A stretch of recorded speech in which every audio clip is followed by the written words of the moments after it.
So the most popular is essentially just elongating the breath. So utterly simple, it's doing what you just mentioned right there. It's becoming aware that you're breathing mostly just up in the chest area, and then so actually expanding it down into filling up the lower belly, filling up the lower sides, filling up the lower back, filling up the upper back. And it's incredible how much more oxygen and air you can fit into your lungs when you really slow down. And so that honestly is the most important.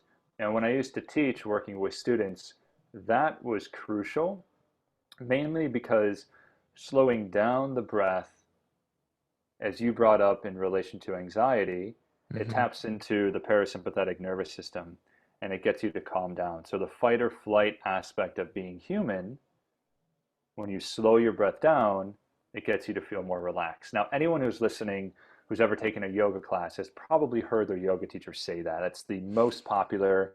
Every yoga teacher training, that's what they tell their students to tell their students. And so that's key. Where I would go one step further is what has become popular now, actually, by the Navy SEALs, which has made it okay for everyone to practice, which is the form of box breathing. And if you're going in the yogic text, it's kumbhaka, which is the retention of breath. So you inhale, hold the inhale, exhale, hold the exhale, and then return to inhale again. And then you work to expand that box.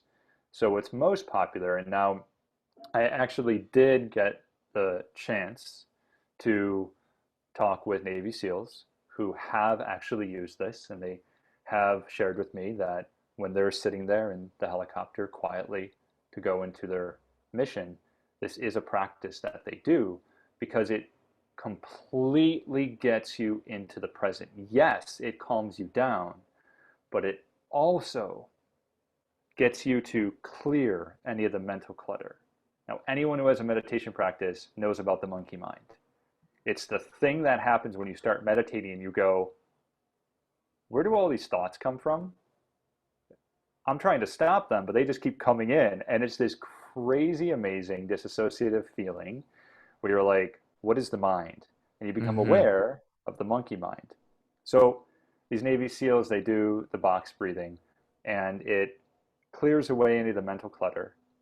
It relaxes the somatic nervous system so that when you enter into a high stress situation, you're able to do it in a completely present and constructive way that leads to incredible performance. You could see why Navy SEALs do it. You can equally see why CEOs of big companies do it as well because there's a correlative stress associated with both. Clearly, one is actually more dangerous than the other, but but the stress level is the Hmm. same. So box breathing has become extremely popular in the corporate setting, and you'll see people do this all the time.